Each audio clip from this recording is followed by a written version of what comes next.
ನನಗೂ ಒಂದ್ 100 page long book ಕೊಡ್ಸೆ. ಅಂಕಲ್ 200 ಪೇಜ್ ನನ್ಗೊಂದ್ ಬುಕ್ ಕೊಡಿ, ಅವಳಿಗೆ 100 ಪೇಜ್ ಒಂದ್ ಬುಕ್ ಕೊಡಿ. ಟೋಟಲ್ ಬಂದ್ಬಿಟ್ಟು 70 ರೂಪಾಯಿ ಆಯ್ತು. ಅವತ್ತು ನೀನು ನನಗೆ ಒಗ್ಟೇಳಿದ್ಯಾ, ಇವತ್ತು ನಾನು ಒಗ್ಟೇಳ್ತೀನಿ. ಅದನ್ನ ಬಿಡಿಸಿದ್ರೆ 70 ರೂಪಾಯಿ 50 ರೂಪಾಯಿ ಫ್ರೀ, ಬೇರೆ 20 ರೂಪಾಯಿ ಕೊಡು. ಒಗ್ಟೇಳ ಏನಂತ ಹೇಳಿ ಅಂಕಲ್. ಇಲ್ಲಿ ಸಿಟಿಗೆ ನೀನು 75 ನಿಮಿಷಕ್ಕೆ ಹೋಗ್ತೀಯ, ಮತ್ತೆ ನೀನು 1.25 ಗಂಟೆ ಹೋಗ್ತೀಯ. ಅವಾಗ ಇಬ್ರಲ್ಲಿ ಯಾರು ಮುಂದೆ ಹೋಗ್ತೀರಾ?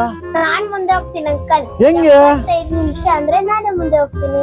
ನೀನು ಅಂಕಲ್ ಅಲ್ಲ, ಇವಾಗ ಇವಳ್ದು 75 ನಿಮಿಷ, ನಂದು 1.25 ಅಂದ್ರೆ ಇವಳ್ದು 75 ನಿಮಿಷ ಅಂದ್ರೆ 1.25, ನಂದು 1.25 ಅಂದ್ರೆ ಇಬ್ರು ಒಂದೇ ಸರಿಯಾದ ಟೈಮ್ಗೆ ಹೋಗ್ತೀವಿ.